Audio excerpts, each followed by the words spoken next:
तो पिछली क्लास में प्राथमिक प्रोटीन की रचना को पढ़ा था और द्वितीयक संरचना को पढ़ रहे थे। तो द्वितीयक संरचना में हम लोगों ने द्वितीयक का एक पार्ट हल कर लिया था। द्वितीयक में से अल्फा हेलिक्स स्ट्रक्चर को पढ़ा था। अब प्रोटीन की द्वितीयक संरचना को ही पढ़ेंगे, लेकिन प्रोटीन की द्वितीयक संरचना में से एक और प्रकार है। क्या है दूसरा प्रकार? द्वितीयक संरचना का दूसरा प्रकार है बीटा लहरियादार संरचना। अब इसको क्योंकि स्ट्रक्चर बनाने के लिए आता है, जब स्ट्रक्चर बनाएंगे तो ही ज्यादा समझ में आएगा। तो पहले मैं पढ़ के सुना देता हूं इसको। देखो कैसे, क्या लिखा है। कहता है जब दो पेप्टाइड श्रृंखलाएं क्या होती हैं? एमिनो अम्ल आपस में जुड़ते हुए एक लंबी श्रृंखला बना लेते हैं। जब एक एमिनो अम्ल दूसरे से जुड़ा, फिर दूसरा तीसरे से जुड़ा, तीसरा चौथे से जुड़ा, चौथा पांचवें से, पांचवा छठवें से, तो बहुत सारे एमिनो अम्ल के जब अणु एक दूसरे से जुड़ते हैं एक लंबी श्रृंखला बनती है। और जब लंबी श्रृंखला बनती है उसको हम कहते हैं क्या? पेप्टाइड श्रृंखला। और हमारे पास पेप्टाइड श्रृंखलाएं कितनी होनी चाहिए? 2, कम से कम 2 होनी चाहिए। अब 2 का मतलब है हम 2 संरचनाओं को बना के दिखाएंगे। वैसे होनी तो चाहिए 3, 4, 6 जितनी ज्यादा संरचनाएं हो, लेकिन 2 को बनाकर दिखाएंगे इसलिए मैंने लिख दिया। कहता है जब 2 पेप्टाइड श्रृंखलाएं एक दूसरे के समांतर क्रम में व्यवस्थित होती हैं, मतलब एक पेप्टाइड श्रृंखला ऊपर तो एक पेप्टाइड श्रृंखला उसके नीचे, ऐसा व्यवस्थित होना है, व्यवस्थित होती हैं। तथा इन श्रृंखलाओं के मध्य कौन से बॉन्ड बने होते हैं? Hydrogen bond. ऊपर वाले स्ट्रक्चर और नीचे वाले स्ट्रक्चर के बीच में कौन से बॉन्ड होंगे?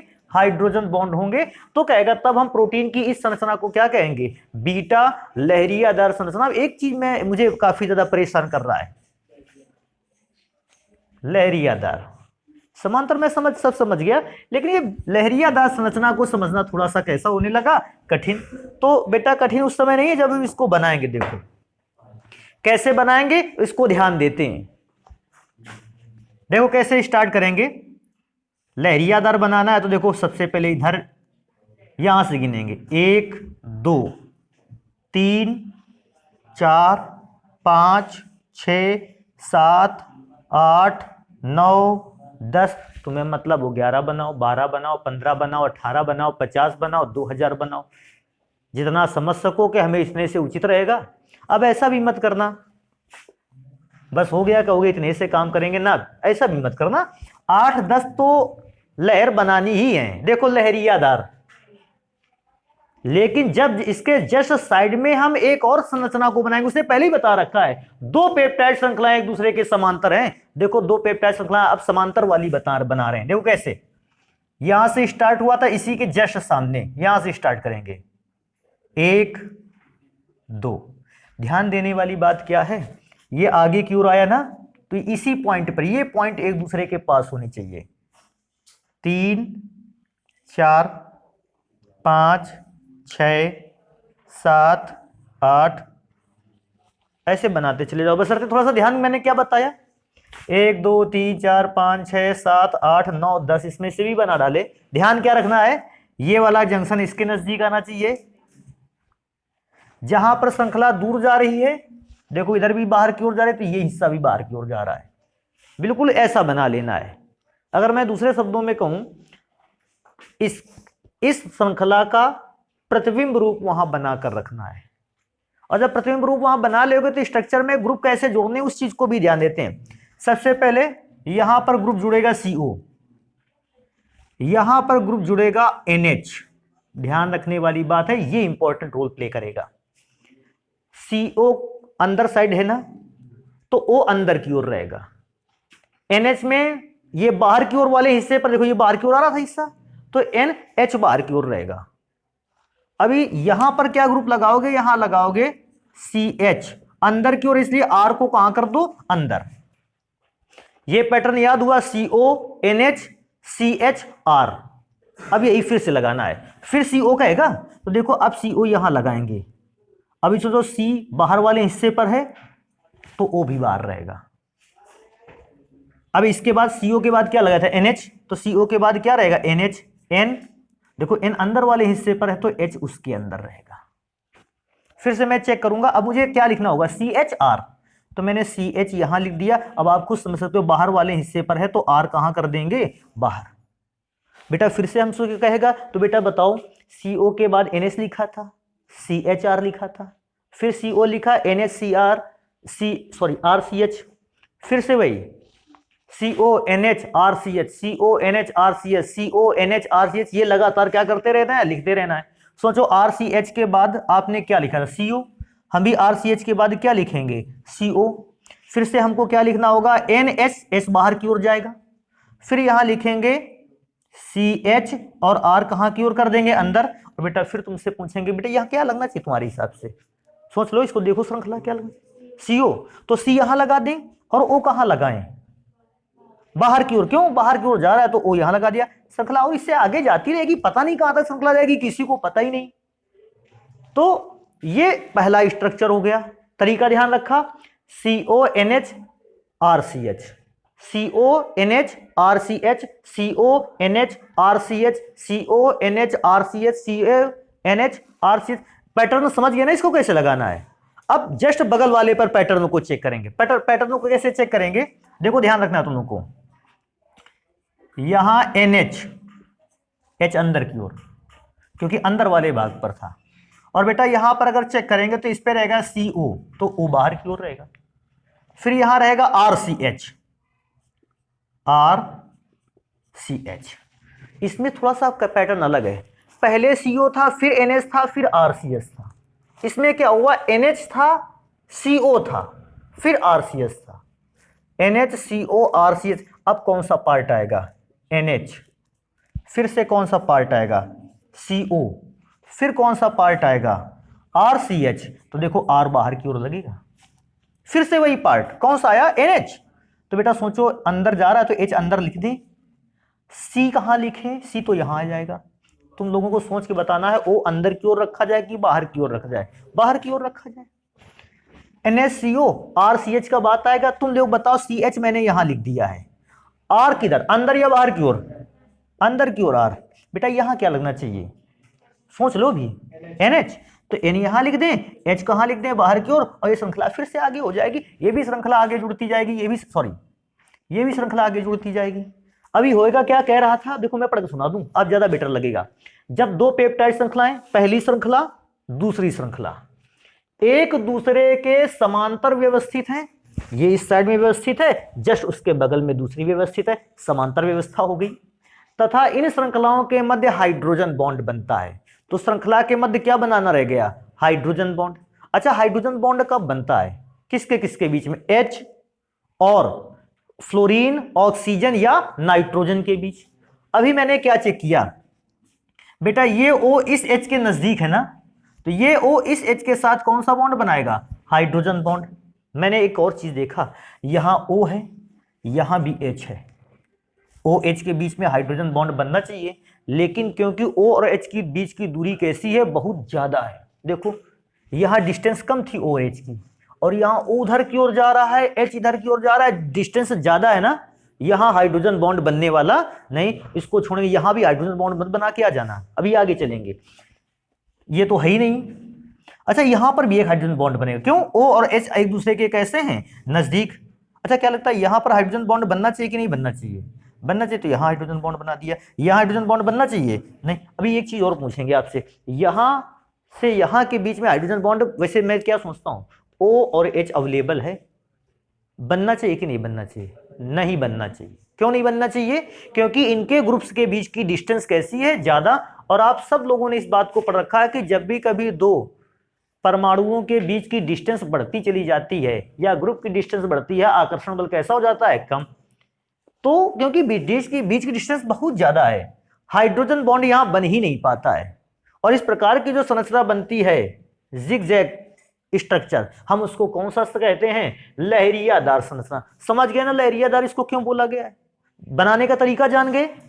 ग्रुप को याद रखना है, पहली लाइन पर CONHRCH CONHRCH CONHRCH, बनाने कितने नंबर तक हैं, तो 9 मैंने बताया, जिगजैग मोशन के लिए 9 पॉइंट क्रिएट किए, 10 पॉइंट क्रिएट किए, 11 12 आप जितना समझते उचित अपने पेज के बेसिस पर। ये जरूर मैं कहूंगा कि 3-4 जिगजैग बनाकर मत आ जाना वहां, कि 2-4 बार टेढ़ा मेढ़ा किया बस छोड़ दिया वहीं से कम 9 10 11 15 बना के आना। क्यों, ताकि संरचना स्ट्रक्चर को ढंग से रिप्रेजेंट भी तो किया जा सके। हर एक बॉन्ड को दिखा तो सकें। जितना इधर बनाना जिगजैग उतना ही उधर बनाना। तरीका क्या रहेगा, CONH RCH इसका क्रम है, इसका क्रम NHCO RCH इसका क्रम है। क्रम दोनों का सही है, R का क्रम कहीं नहीं बदला। देखो बदला क्या है, इसमें CO से स्टार्ट हुई थी, NH बाद में था, इसमें NH से स्टार्ट हुआ, CO बाद में, बस और कुछ भी चेंज नहीं हुआ। तो बेटा ये वाला हो गया। तो द्वितीयक संरचनाएं कितने प्रकार की थी, 2, अल्फा हेलिक्स स्ट्रक्चर और दूसरा मैंने बताया जो बीटा लहरियादार संरचना या बीटा लहरियादार परत भी कहते हैं इसको।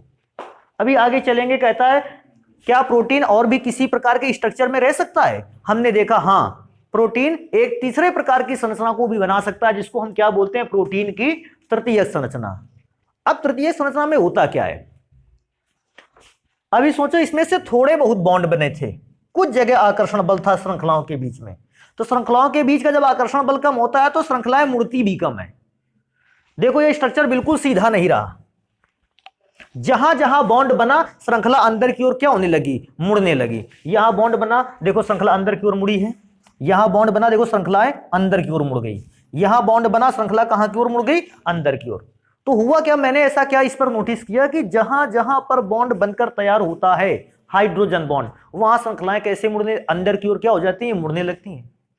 तृतीयक संरचना का निर्माण तब होता है जब प्रोटीन के पेप्टाइड अणुओं या पेप्टाइड श्रृंखलाओं के बीच में बॉन्डों की संख्या या आबंधों की संख्या बहुत अधिक हो जाती है। और जब आबंधों की संख्या बहुत अधिक हो जाती है तो प्रोटीन के अणुओं का मुड़ाव भी कैसा हो जाता है, अधिक। और प्रोटीन जब अधिक मात्रा में मुड़ता है तो वह कुंडलित का मतलब चक्करदार, घेरेदार या गोली संरचना को प्राप्त कर लेता है। और जब गोली संरचना को प्राप्त करता है ऐसे स्ट्रक्चर को तो हम तृतीयक स्ट्रक्चर बोलते हैं। तो तृतीयक स्ट्रक्चर में ध्यान रखना, बॉन्ड की संख्या कैसी होती है, बहुत अधिक। अभी कम बॉन्ड होते तो कम मुड़ता है स्ट्रक्चर, ज्यादा बॉन्ड होते तो मुड़ता भी ज्यादा है बॉन्ड। तो मैंने इसको लिख रखा है कि पेप्टाइड श्रृंखलाओं के मुड़ने, लिपटने और कुंडलित होने से, मुड़ने से, लिपटने से, कुंडलित होने से प्राप्त संरचना प्रोटीन की कौन सी संरचना कहलाती है, तृतीय संरचना। लेकिन अभी रीजन भी आता है, सर इतना मुड़ क्यों गया, तो आपने देखा जहां बॉन्ड था वहां मुड़ा था कि नहीं मुड़ा था। मतलब बॉन्ड बनेगा तो मुड़ेगा, आकर्षण बढ़ेगा और श्रृंखला वहां से क्या हो जाएगी, मुड़ जाएगी। कायदे से श्रृंखला कैसी होती है, ऐसी होती। लेकिन हुआ क्या, यहां पर जब बॉन्ड बनने लगा तो श्रृंखला अंदर की ओर क्या हो गई, मुड़ गई। अब इसमें से तो क्या होता है, इसमें से तो बॉन्ड बहुत ज्यादा होते हैं। जब बॉन्ड बहुत ज्यादा हुए तो श्रृंखला मुड़ी भी बहुत ज्यादा, और जब मुड़ी तो श्रृंखला कैसी हो गई, गोली हो गई, गोलाकार हो गई। तो उसने लिखाया भी, बताया भी कि मुड़ने का कारण क्या रहा, आखिर क्यों मुड़ गई। तो बोलता है, कहता है क्योंकि इन श्रृंखलाओं के मध्य अब कौन सा बल कार्य करता है, वैद्युत आकर्षण बल। वैद्युत आकर्षण बल कौन सा होता है, पॉजिटिव और नेगेटिव आयन के बीच लगने वाला बल, वो तो बहुत ही स्ट्रांग होता है, इसलिए उसने ज्यादा मोड़ा भी होगा श्रृंखलाओं को। Hydrogen bond, disulphide bond. अब डाइसल्फाइड बॉन्ड क्या है, इस श्रृंखला के मध्य अगर सल्फर हो तो उन दो सल्फर परमाणुओं के बीच जो बॉन्ड बनता है उस बॉन्ड को हम क्या कहते हैं, डाइसल्फाइड बंध। अच्छा, डाइसल्फाइड बॉन्ड का मतलब समझ पाए, दो सल्फर के बीच, इसलिए डाइसल्फाइड, उसने ये बोला इस बात को। सल्फर, अच्छा हाँ मैंने बना भी रखा है, सल्फर सल्फर, ये वाला बॉन्ड डाइसल्फाइड है, नहीं ये वाला बॉन्ड डाइसल्फाइड है ना, ये वाला बॉन्ड डाइसल्फाइड है। ये भी बॉन्ड बनने लगा, देखो एक प्रकार का बॉन्ड बना, दूसरे प्रकार का बॉन्ड बना, तीन प्रकार का बॉन्ड बना, इसलिए ज्यादा मुड़ी श्रृंखला। पूछेगा ऐसा श्रृंखला, ऐसा मुड़ाव कहां पाया जाता है, तो एग्जाम्पल के तौर पर केराटिन में पाया जाता है, कोलेजन में पाया जाता है, और बहुत सारे एंजाइम भी हैं जिनमें इस प्रकार का बॉन्ड पाया जाता है। अभी नेक्स्ट स्ट्रक्चर में देखते हैं कि चतुष्क संरचना क्या होती है, इसको पढ़ते हैं पहले। प्रोटीन की चौथी संरचना, यही लास्ट संरचना भी है। क्या कहता है, कहता है जब पॉलीपेप्टाइड श्रृंखलाएं सह संयोजक आबंध के अतिरिक्त, कहता है पॉलीपेप्टाइड श्रृंखलाएं जो होती हैं वे कोवैलेंट बॉन्ड, सह संयोजक बॉन्ड तो बनाएंगी। श्रृंखलाएं देखो, ये कोवैलेंट बॉन्ड, ये कोवैलेंट बॉन्ड बनाता है, और कोवैलेंट बॉन्ड के अतिरिक्त कौन कौन सा बॉन्ड बना लेती हैं, वैद्युत आकर्षण बल, वही वैद्युत आकर्षण बल मैं बोल रहा हूं, प्लस और माइनस के बीच वाले। वांडर वाल्स फोर्स द्वारा जुड़कर वृहद श्रृंखला का मतलब क्या होता है, एक बहुत बड़ी चेन बनाते हैं। तो जब बहुत बड़ी चेन बनाते हैं तो हम इस प्रकार की संरचना को प्रोटीन की कौन सी संरचना कहते हैं, चतुष्क संरचना कहते हैं। और यह भी बात है कि बॉन्ड इसमें और भी ज्यादा है, तृतीयक स्ट्रक्चर से भी ज्यादा बॉन्ड कहां पे हैं, चतुष्क स्ट्रक्चर में। तो इसमें बेटा ये भी एक चीज है, बॉन्ड जितने ज्यादा प्रोटीन की स्टेबिलिटी भी उतनी ही कैसी रहती है, ज्यादा। जब भी बॉन्ड की संख्या ज्यादा बढ़ेगी प्रोटीन के मॉलिक्यूल तेजी से एक दूसरे के साथ बंधे रहेंगे, और जब तेजी से बंधेंगे तो ये जल्दी से बॉन्ड को टूटने नहीं देगा और इसलिए ये स्टेबल भी बहुत है। तो हमने भी लिखा अभी कि अगर मैं प्रोटीन की हर एक संरचना की बात करता हूं तो उसमें लिखा है प्रोटीन की चतुष्क संरचना जो होती है यह सबसे अधिक कैसी होती है, स्थायी। ध्यान रखना है, प्रोटीन की सबसे अधिक संरचना कौन सी स्थायी होती है, चतुष्क संरचना। पूछेगा क्यों संरचना ये स्थायी होती है, क्योंकि इसमें बहुत से प्रकार के क्या पाए जाते हैं, बॉन्ड, क्योंकि सबसे अधिक बॉन्ड इसी में पाए जाते हैं तो स्ट्रक्चर भी ये वाला स्थायी रहता है। अभी आगे चलेंगे, आगे कहता है प्रोटीन की संरचना को स्थायी बनाने वाले फैक्टर। कोई भी प्रोटीन स्थायी कब होगा, कब कम स्थायी होगा, ये किन बातों पर डिपेंड करता है। 4 फैक्टर मैंने लिख रखे हैं। पहला फैक्टर आयनिक बॉन्ड। अगर आयनिक बॉन्ड बना लेता है कोई भी प्रोटीन अगर आयनिक बॉन्ड बनाता है उसका स्ट्रक्चर सबसे ज्यादा स्थायी है। क्यों? आयनिक बॉन्ड अगर देखा जाए बहुत स्ट्रॉन्ग बॉन्ड्स में से एक है, और जब एक स्ट्रॉन्ग बॉन्ड बनेगा तो फिर वो प्रोटीन को जल्दी से समाप्त होने नहीं देगा। तो ध्यान रखना, आयनिक बॉन्ड प्रोटीन को क्या बनाता है, स्थायी। दूसरा बॉन्ड कहता है हाइड्रोजन बॉन्ड। हाइड्रोजन बॉन्ड भी प्रोटीन को स्टेबल बनाता है। तीसरा कहता है और कौन सा बॉन्ड, हाइड्रोफोबिक बॉन्ड। इस बॉन्ड की बात अभी कर ली जाए। हाइड्रोफोबिक बॉन्ड जानते हो, तुम लोगों ने 2 बॉन्ड पढ़े होंगे, हाइड्रोफिलिक बॉन्ड और हाइड्रोफोबिक बॉन्ड। देखो सोचो, अरे परेशान ना हो, जो बातें पता नहीं है इसमें से तो बिल्कुल टेंशन नहीं लेना है। हम लोग पढ़ेंगे हाइड्रोफोबिक और हाइड्रोफिलिक बॉन्ड क्या है। सुनो जरा, हमारे पास ये ए मॉलिक्यूल है, ये बी मॉलिक्यूल है, हमारे पास ये ए मॉलिक्यूल है और ये वाटर मॉलिक्यूल है। ठीक है, इसको समझ गए। अभी क्या हुआ, एक और बना लेते हैं, यहां पे भी एक वाटर मॉलिक्यूल है। अब क्या हुआ, अगर ए और बी 2 केमिकल्स को हम कहां डालते हैं, जल में, और ए और बी के बीच बॉन्ड बनता है और ये बॉन्ड स्टेबल रहता है, टिकाऊ रहता है, टूटता नहीं है, तो हम ऐसे बॉन्ड को कहते हैं हाइड्रोफोबिक बॉन्ड। हाइड्रोफोबिक बॉन्ड के कारण पदार्थ कहां नहीं घुल पाता है, जल में नहीं घुल पाता। अच्छा, जल में कब घुलेगा, अगर ए बी के बीच का बॉन्ड टूटे। सोचो, ए और बी के बीच का बॉन्ड टूटा, ए ने भी अपना बॉन्ड किससे बनाया, जल से, और बी ने कहा हमारा भी बॉन्ड टूटा है, हम भी किससे बॉन्ड बनाएंगे, जल से। अब ए भी जल में घुल गया और बी भी काहे में घुल गया, जल में। तो हम कहेंगे हाइड्रोफोबिक बॉन्ड ब्रेक हो गया और कौन सा बॉन्ड डेवलप हुआ, हाइड्रोफिलिक बॉन्ड। हाइड्रोफिलिक बॉन्ड किसके किसके, कंपोनेंट और वाटर के मॉलिक्यूल के बीच बनता है। और जब भी ये बॉन्ड बनता है, दोनों कंपाउंड या तीनों कंपाउंड या चारों कंपाउंड वाटर पे क्या हो जाते हैं, घुल जाया करते हैं। तो मैं इसको मिटाता हूं, भैया हमें वाटर पे घुलना थोड़ी है, हमें तो ए और बी के बीच का बॉन्ड दिखाना है। तो बेटा अगर ए बॉन्ड ए और बी के बीच में बना रहा, वो बॉन्ड ना टूटा, तो हमारा केमिकल चाहे वो ए हो चाहे वो हमारा केमिकल बी हो, वो जल में घुलने वाला नहीं। तो किस बॉन्ड के कारण ये जल में ना घुला, ए और बी के बीच बने इस बॉन्ड के कारण। इस बॉन्ड को हम कौन सा बॉन्ड कहेंगे, हाइड्रोफोबिक बॉन्ड। लेकिन मैं अलग स्ट्रक्चर पे चलता हूं, मेरे पास ए था, बी था और जल था। ए और बी के टुकड़ों को जैसे ही मैंने जल में डाला, मैंने देखा ए और बी के बीच का बॉन्ड क्या हो गया, टूट गया। अच्छा बताओ, ए और बी के बीच का बॉन्ड टूटेगा तो नुकसान एक बॉन्ड का किसका हुआ, ए का, और एक बॉन्ड का किसका हुआ, बी का। ये दोनों अपने बॉन्ड को सुरक्षित करने के लिए कहेंगे यहां से टूटा है तो दूसरी जगह जोड़ते हैं। ये दोनों अपने अपने बॉन्ड को किससे जोड़ने की कोशिश करेंगे, वाटर से। तो मतलब पुराना वाला बॉन्ड टूटा, ये नया बॉन्ड बना, चेक करते हैं ये किसके किसके बीच बना, कंपोनेंट और वाटर मॉलिक्यूल। कंपोनेंट और वाटर मॉलिक्यूल के बीच का बॉन्ड, बेटा इस बॉन्ड को नाम देते हैं हाइड्रोफिलिक बॉन्ड। कौन सा बॉन्ड, और हाइड्रोफिलिक बॉन्ड बना, इसका मतलब ए भी जल में घुल गया और बी भी जल में घुल गया।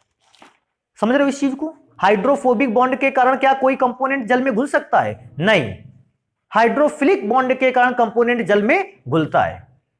अभी सोचने वाली बात है, अगर हाइड्रोफोबिक बॉन्ड बना रहेगा प्रोटीन का, तो क्या प्रोटीन जल में घुलेगा, और जब प्रोटीन जल में घुलेगा नहीं तो प्रोटीन स्थायी बना रहेगा, स्टेबल रहेगा, टिकाऊ रहेगा। अगर प्रोटीन जल में घुल गया तो जल में घुलने पर इसका मतलब उस पर हाइड्रोफोबिक बॉन्ड नहीं बचा, और हाइड्रोफोबिक बॉन्ड नहीं बचा तो अब प्रोटीन का जल अपघटन हो सकता है और वो एमिनो एसिड में चेंज हो सकता है। तो ध्यान रखना, हाइड्रोफोबिक बॉन्ड क्या करता है, कंपोनेंट को कहां नहीं घुलने देता, जल में नहीं घुलने देता, उस बॉन्ड को हाइड्रोफोबिक कहते हैं। तो हाइड्रोफोबिक बॉन्ड के कारण प्रोटीन जल्दी से जल में घुलेगा नहीं और लंबे समय तक टिकाऊ बना रहेगा। समझ गए इसको ना। Last number disulphide bond. Disulphide bond मैंने बताया ही। अच्छा, डाइसल्फाइड बॉन्ड एक जब बताएं भी, जैसे ये प्रोटीन की संरचना है, कैसा भी बना दो प्रोटीन है, आंखें बंद करके बना दो, प्रोटीन की संरचना बन जाए, कुछ भी बन जाए। अब प्रोटीन के कहीं कहीं भाग पर सल्फाइड बॉन्ड बनता है, प्रोटीन के किसी किसी भाग पर सल्फाइड। बेटा जगह नहीं इसलिए थोड़ा सा सल्फाइड छोटा बनाते हैं, समझ लेना उसको अपना, है अपने कैटेगरी से। सल्फाइड बॉन्ड बनाता है। तो ये सल्फाइड बॉन्ड भी प्रोटीन की श्रृंखलाओं को आपस में क्या करे रहता है, जोड़े रहता है, इसके बॉन्ड को टूटने नहीं देता है। और जो श्रृंखलाओं को आपस में जोड़े रहता है, एक श्रृंखला मैं और बना देता हूं,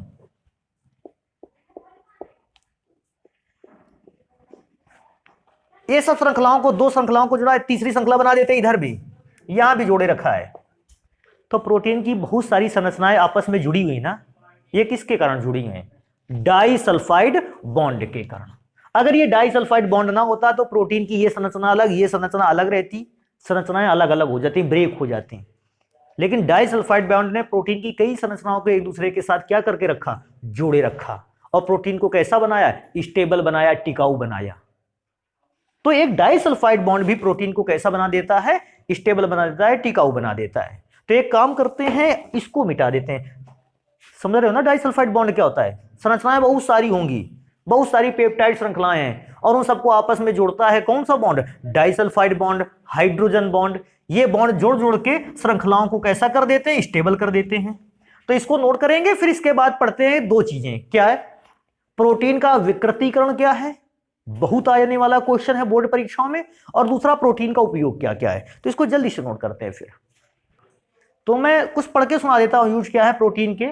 सबसे पहला लिखता है, कहता है पेशियों के निर्माण में, आप इसको ऐसा भी लिख सकते हैं, मांसपेशियों के निर्माण में, मसल्स जिनको कहते हैं। आपने देखा होगा जो लोग जिम वगैरह जाते हैं, बॉडी बिल्डर वो लोग होते हैं, वो लोग प्रोटीन युक्त भोजन को ग्रहण करते हैं।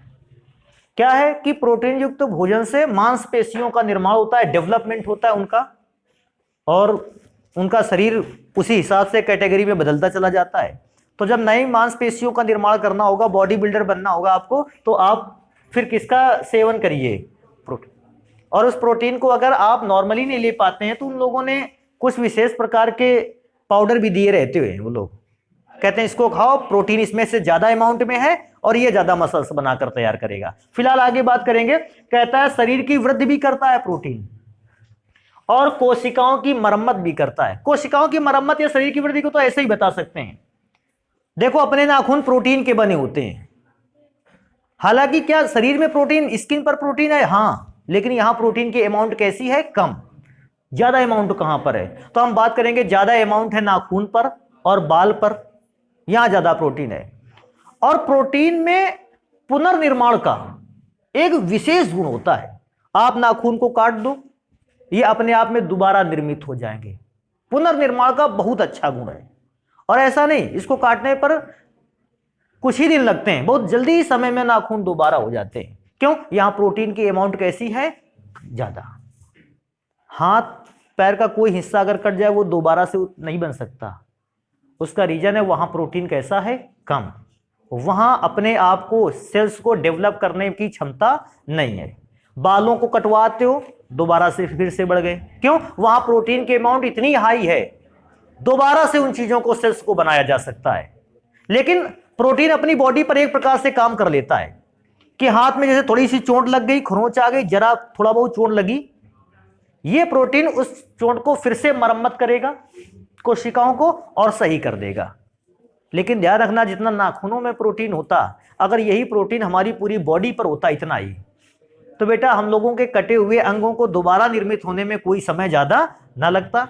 उंगली कट गई, कहता 6 महीने रुको, फिर भी 6 महीने बाद मिलेंगे पूरा फुल उंगली के साथ और फिर खूब उंगली करेंगे हैं। तो ये अमाउंट हमारी पूरी बॉडी पर इतना नहीं है जितना नाखून पर है। नाखून अगर टूट भी गया, कट भी गया, तो वो दोबारा से आ जाएगा। क्यों? प्रोटीन की हाई अमाउंट वो रखता है, और प्रोटीन का वर्क ही है शारीरिक वृद्धि के साथ कोशिकाओं की क्या कर पाना, मरम्मत। तो कुछ छोटे मोटे घाव हमारी बॉडी पर जो लगते हैं वो अपने आप सही हो जाते हैं, किसकी प्रेजेंस में? प्रोटीन के कारण। अभी आगे पढ़ते हैं। कहता है एंजाइम तथा हार्मोन्स के निर्माण में, ये एंजाइम भी बनाता है और हार्मोन्स को भी बनाता है। मतलब प्रोटीन जरूरी है भोजन में। क्यों? ये एंजाइम भी बना सकता है और हार्मोन्स भी बना सकता है। आगे कहता है रक्त तथा अन्य द्रवों के पीएच मान को क्या करता है? संतुलित। हमारी बॉडी पे रक्त है जिसका पीएच वैल्यू मैं बताऊं 6.92 7.4 के बीच में रहता है। हालांकि कुछ बुक्स में ऐसा भी लिखा है 7.34। अगर उनकी किताबों में ऐसा लिखा होगा तो उससे परेशान ना हो। ये ब्लड के पीएच मान की एक रेंज है, और इस रेंज को कौन बैलेंस करता है? प्रोटीन। मतलब प्रोटीन अगर अच्छी अमाउंट में बॉडी पर है तो वो पीएच मान को 6.9 से ना तो कम होने देगा, और 7.4 से ना तो कैसा जाने देगा, अधिक जाने देगा। अच्छा, अब इस बात को भी चर्चा करेंगे, अगर ये पीएच वैल्यू 6.9 से रक्त का कम हो जाए या रक्त का पीएच मान 7.4 से ज्यादा हो जाए तो बेटा फिर हमें प्रॉब्लम भी आती है बॉडी में, डिफरेंट टाइप की प्रॉब्लम्स आने लगती हैं। फिर आप ब्लड रिपोर्ट कराते हो, और जब ब्लड रिपोर्ट होता है उसमें पीएच वैल्यू कैसी आ जाती है? कम या ज्यादा। पीएच वैल्यू कम आई तो पीएच वैल्यू को बढ़ाने के लिए दवाएं चलती हैं, पीएच वैल्यू ज्यादा आ गई तो उसको घटाने के लिए दवाएं चलती हैं। लेकिन वो दवाएं नहीं खानी पड़ेंगी अगर आपकी बॉडी का पीएच कैसा है? संतुलित है। अगर आपकी बॉडी में प्रोटीन है तो वो पीएच को संतुलित ही रखेगा, केवल रक्त के ही पीएच को नहीं, अन्य बहुत सारे जीव द्रव्य अपने शरीर के अंदर ही उपस्थित है, अन्य बहुत सारे केमिकल अपने शरीर में है, उन सभी जगहों के, उन सभी जीव द्रव्यों के पीएच मान को क्या कर रखा? संतुलित कर रखेगा, और जिससे हमें कोई प्रॉब्लम आने वाली नहीं। आगे पढ़ते हैं। कहता है नाखून, बाल, सींग, खुर, पंख, ये सारे के सारे किससे बने होते हैं? प्रोटीन से। ये ना होंगे तो प्रोटीन, कभी कभी देखते हो लोगों के नाखून अपने आप डीके होने लगते हैं, खराब होने लगते हैं, प्रोटीन की कमी होती है, खराब होने लगते हैं। तो ये सारी की सारी चीजों का निर्माण करता है कौन? प्रोटीन, एंटीबॉडीज के रूप में। अब ये एंटीबॉडीज क्या है? एंटीबॉडीज एक ऐसा समझ सकते हो, एंटीबॉडीज वो केमिकल होता है जो शरीर में पहुंचे रोग को समाप्त करने की क्षमता रखता है।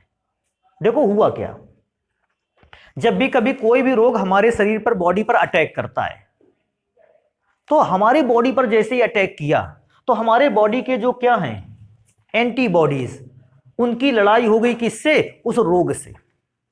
अगर हमारे शरीर में अच्छा एंटीबॉडीज है, अच्छी अमाउंट में एंटीबॉडीज है, तो हमारे बॉडी का एंटीबॉडीज ने रोग को क्या कर दिया? हरा दिया, और हमें रोग ग्रसित होने से बचा लिया। हम लोग बीमारी नहीं हुए। लेकिन सोचो, अगर अपने बॉडी में प्रोटीन कम होगा तो एंटीबॉडीज भी नहीं बनेगा, क्योंकि प्रोटीन ही एंटीबॉडीज को बनाता है। अब प्रोटीन नहीं या कम है प्रोटीन, तो एंटीबॉडीज भी ढंग से निर्मित नहीं होने वाला है, और जब भी कोई छोटा सा भी रोग अचानक आएगा हमारी बॉडी उसको हरा नहीं पाएगी। क्यों? एंटीबॉडीज पर्याप्त नहीं है, वो कम है, डिफिशियंट है, उसकी कमी एंटीबॉडीज की, और हम जल्दी जल्दी से बीमार पड़ते रहते हैं। तो ये बीमारी से लड़ने वाला केमिकल है, और बीमारी से लड़ने वाले केमिकल को क्या नाम दिया है? एंटीबॉडीज। तभी तुमने देखा होगा कभी कभी कोई व्यक्ति होता है जिसके अंदर एंटीबॉडी अच्छा होता है, उसको अगर बुखार आया वो जल्दी से रिकवर कर लेता है दवाएं, उसको थोड़ी सी दवाएं खाई 2-4 और वो जल्दी से रिकवर करके सही हो गया, बिकॉज एंटीबॉडीज अच्छा था उसके बॉडी में। क्यों? क्योंकि प्रोटीन भी सही था। लेकिन वही दूसरा व्यक्ति आप देखते होगे उसको कई दिन लग जाते हैं अपनी बीमारी से निकल, दवाई उसकी भी चल रही है लेकिन उसको कई दिन लग जाते हैं अपनी बीमारी से निकलने में। क्यों? उसके बॉडी पे एंटीबॉडीज की क्या थी? कमी थी। और वो कमी क्यों आई? क्योंकि उसकी बॉडी में प्रोटीन की कमी थी। जब प्रोटीन नहीं हुआ तो एंटीबॉडीज बना नहीं, और एंटीबॉडीज नहीं बना तो फिर बेटा उसको रोग से लड़ने की क्षमता कैसी हो गई? कम। तो एंटीबॉडीज का मतलब समझ गए? ऐसा केमिकल जो रोग से लड़ने की क्षमता क्या करता है? प्रदान करता है। तुमको एक बात और याद होगी, तब डॉक्टर कभी कभी ऐसा कहता है एंटीबायोटिक दवा चल रही है। एंटीबायोटिक दवा क्या करेगा? एंटीबॉडीज का निर्माण करेगा। एंटीबॉडीज जब बनेगा तो वो रोग को क्या करेगा, समाप्त करेगा, हराएगा। हराएगा का मतलब मैं कोई फाइट नहीं हो रही वहां WWE की, हराएगा का मतलब समझ रहे हो ना। जब एंटीबॉडीज का इफेक्ट होगा रोग अपने आप धीरे धीरे क्या हो जाएगा, समाप्त। तो आपको जब बहुत सारी दवाएं देंगे डॉक्टर, तो उसमें से एक बात ये भी बताएंगे इसमें से ये एंटीबायोटिक है, कहेंगे इसको जरूर खाते रहना। क्यों? बाकी दवाएं तो आपकी सेकेंडरी हैं, वही दवा है जो रोग से लड़ने की क्षमता क्या करेगा, प्रदान करेगा, और इस दवा को जरूर खाना है। तो एंटीबायोटिक का नाम सुना होगा, नहीं सुना है तो अब सुनना, ध्यान देना उसको। फिलहाल आगे चलेंगे, जो हमारे चैप्टर का एक स्ट्रॉन्ग आर्टिकल है, कहता है प्रोटीन का विकृतीकरण। अभी प्रोटीन का विकृतीकरण पढ़ने से पहले मैं एक चीज बनाकर दिखाता हूं आपको। बेटा ये अच्छा वाला प्रोटीन इधर बन रहा है, चित्र बिल्कुल तैयार रहना चाहिए,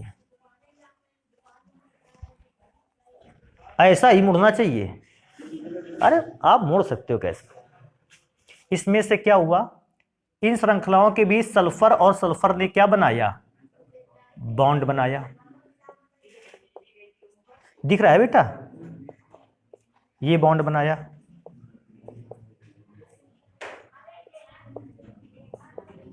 ये मतलब इन श्रृंखलाओं में क्या हुआ, श्रृंखला जो थी वह सल्फर और सल्फर के बॉन्ड से आपस में क्या थी, जुड़ी थी। ये संरचना किसकी थी, प्रोटीन की। फिर प्रोटीन में तीन वर्क किए जा सकते हैं। क्या किए जा सकते हैं? हमने प्रोटीन को गर्म कर दिया, या तो ये किया जा सकता है। हमने प्रोटीन पे अम्ल की कुछ मात्रा मिला दी, ये भी किया जा सकता है। हमने प्रोटीन पर क्षार को मिला दिया, ऐसा भी किया जा सकता है। इसका मतलब है कि हमने क्या क्या कर सकते हैं। यदि कोई प्रोटीन अपनी संरचना में संतुलित रूप में है और हम उस पर क्या कर दें, उसे गर्म कर दें, उस पर अम्ल की मात्रा मिला दें, या उस पर किसकी मात्रा मिला दें, क्षार की मात्रा मिला दें, तो अम्ल क्षार की मात्रा मिलाने पर या उसे गर्म करने पर प्रोटीन में जो डाइसल्फाइड बॉन्ड होते हैं, जैसे S और S के बीच का बॉन्ड, ये बॉन्ड यहां यहां यहां, जो डाइसल्फाइड बॉन्ड होते हैं, और कहीं कहीं पे तो हाइड्रोजन बॉन्ड भी होगा, डाइसल्फाइड बॉन्ड और हाइड्रोजन बॉन्ड जो होते हैं वो टूटने लगते हैं। और जब डाइसल्फाइड बॉन्ड या हाइड्रोजन बॉन्ड आपस में टूटते हैं तो प्रोटीन की संरचना में थोड़ा सा क्या आ जाता है, बदलाव। भाई बॉन्ड पहले अलग प्रकार का था, अब वो बॉन्ड जो जुड़े थे वो बॉन्ड आपस में क्या होने लगे, टूटने लगे। तो जब बॉन्ड में टूटना स्टार्ट हो जाएगा तो संरचना भी क्या हो जाएगी, प्रोटीन की बदल जाएगी। और प्रोटीन की बदली हुई संरचना को हम क्या कहेंगे, अरे प्रोटीन का क्या हो गया, विकृतीकरण। प्रोटीन ने अपने स्ट्रक्चर को क्या कर लिया, चेंज कर लिया। अच्छा, कभी कभी प्रोटीन ऐसा भी करता है, अपने स्ट्रक्चर को चेंज करने के लिए प्रोटीन को गर्म भी करना पड़ता है, कभी उसमें अम्ल मिलाना पड़ता है, कभी उसमें क्या मिलाना पड़ता है, क्षार। तो प्रोटीन का विकृतीकरण कैसे बताएंगे, मैं एक लाइन पे पढ़ के सुनाता हूं। कहते हैं जब किसी भी प्रोटीन पे अम्ल क्षार को मिलाया जाता है या उसे गर्म किया जाता है तो प्रोटीन में उपस्थित पुराने बॉन्ड क्या होने लगते हैं, टूटने लगते हैं। कोई पूछेगा कौन सा बॉन्ड टूटता है, डाइसल्फाइड बॉन्ड, और कौन सा बॉन्ड, हाइड्रोजन बॉन्ड टूटने लगता है और नए बॉन्ड डेवलप होने लगते हैं। भाई पुराना बॉन्ड टूटेगा तो नया बॉन्ड बनेगा भी, तो जिससे प्रोटीन की संरचना पहले की अपेक्षा थोड़ी सी क्या हो जाती है, बदल जाती है, या पहले की अपेक्षा थोड़ी सी क्या हो जाती है, बिगड़ जाती है।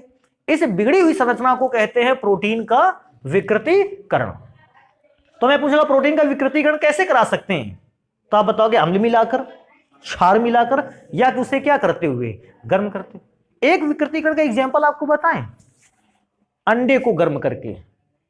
अंडे के अंदर प्रोटीन होता है, आप उसे गर्म करते हो, उसके अंदर के बॉन्ड ब्रेक होते हैं, और जब अंदर के बॉन्ड्स ब्रेक होंगे, सोचो अंदर का बॉन्ड ब्रेक हुआ, तो बॉन्ड ब्रेक होने के बाद जो बॉन्ड ब्रेक होकर अलग हुआ है वो बॉन्ड किसी परमाणु को वहां से जुड़ने के लिए क्या करेगा, डिमांड करेगा। कैसे, इस बॉन्ड को देखते हैं, यहां सल्फर सल्फर ये बॉन्ड। अब अगर ये वाला बॉन्ड टूट गया, सोचो ये वाला बॉन्ड टूटा तो सल्फर का भी एक बॉन्ड खाली हो गया, इस सल्फर का एक बॉन्ड खाली हो गया। तो ये करता क्या है, ये जल के H को अपनी ओर खींच लेगा और ये जल के काय को अपनी ओर खींच लेगा, OH को। अर्थात अब प्रोटीन का जो मॉलिक्यूल है वो जल के अणुओं को अपनी ओर क्या कर रहा है, जोड़ रहा है। क्यों, क्योंकि उसका पुराना बॉन्ड क्या हो गया, टूट गया। अच्छा ये बताओ, अगर जल को ये जोड़ लेगा तो जल तो कम हो गया, एक H2O तो ये ले गया, एक H2O ये ले जाएगा, एक H2O ले जाएगा, तो पानी हमेशा कैसा होने लगेगा, कम। अगर पानी कम होने लगेगा तो पदार्थ किस अवस्था में चले जाएगा, ठोस। और तुमको याद होगा जब अंडे को गर्म करते हैं तो अंडा कौन सी अवस्था में चला जाता है? ठोस अवस्था में। क्यों? उसका वो जो वाटर मॉलिक्यूल होता है वो विकृतीकरण के कारण प्रोटीन द्वारा अवशोषित कर लिया जाता है और प्रोटीन कौन सी अवस्था में बदल जाता है? ठोस अवस्था में। लेकिन एक बार अगर वो ठोस अवस्था में बदल गया या प्रोटीन का विकृतीकरण हो गया, प्रोटीन की क्षमता, पावर, स्ट्रेंथ या उसका अच्छाई फिर कैसी हो जाती है? कम। तो बेटा हम लिख देते हैं इसको प्रोटीन का विकृतीकरण। देखो प्रोटीन का विकृतीकरण कैसे लिखें, फिगर नहीं बना के आना है आपको, मैंने बताया केवल। क्या लिखेंगे? जब प्रोटीन में अम्ल या क्षार मिलाते हैं या उसे गर्म करते हैं, उसे का मतलब प्रोटीन को गर्म करते हैं, तो प्रोटीन में उपस्थित डाइसल्फाइड और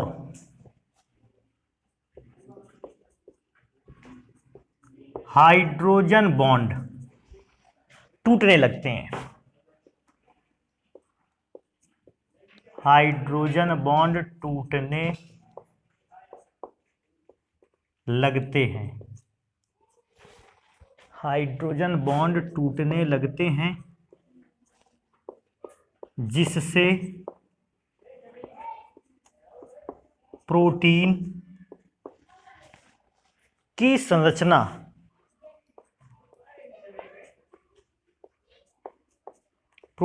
संरचना भी बदलने लगती है।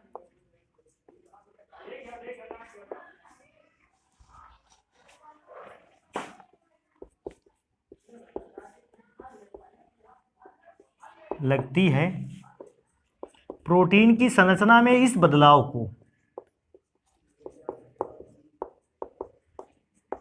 प्रोटीन की संरचना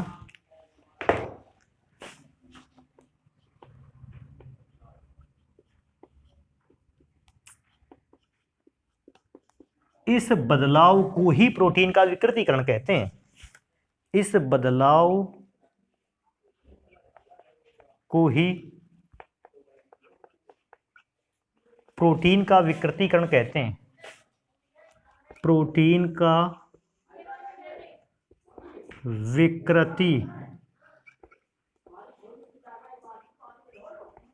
विकृतीकरण और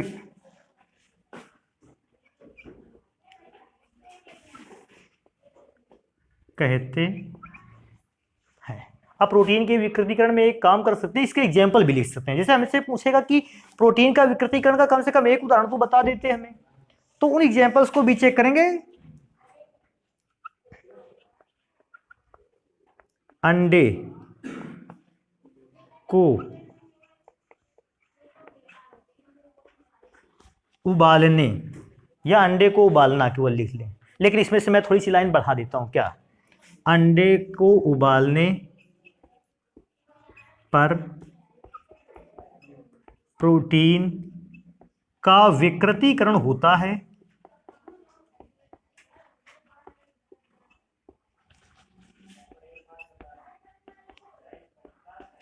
है जिससे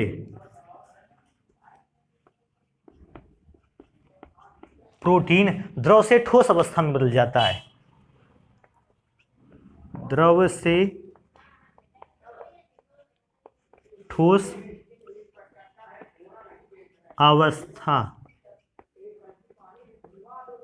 में बदल जाता है। कभी कभी हम लोगों से क्वेश्चन ऐसा भी पूछा गया है बेटा। क्या पूछा गया है? कहता है अंडे को उबालने पर उसमें उपस्थित द्रव कहाँ चला जाता है, तो उसको बताया जाता है कि अंडे को जो उबाला जाता है तो प्रोटीन का क्या हो जाता है? विकृतीकरण। और प्रोटीन के विकृतीकरण के कारण जो अंदर भरा द्रव है वो काय के रूप में बदल जाता है, सॉलिड फॉर्म में बदल जाता है। तो उसका आंसर भी देते हैं। एक और लिख लेते हैं एग्जाम्पल, लेकिन मेन इसी का आया है क्वेश्चन। क्या? दूध से दही जमना।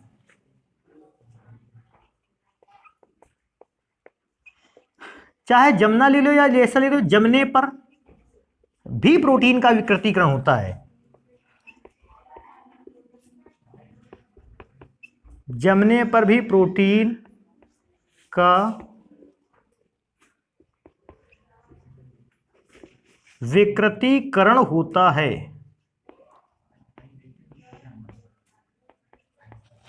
तो बेटा प्रोटीन का विकृतीकरण हम लोगों ने समझ लिया इस बात को? नहीं, बाकी घटना पढ़ेंगे नेक्स्ट क्लास पे फिर हम लोग।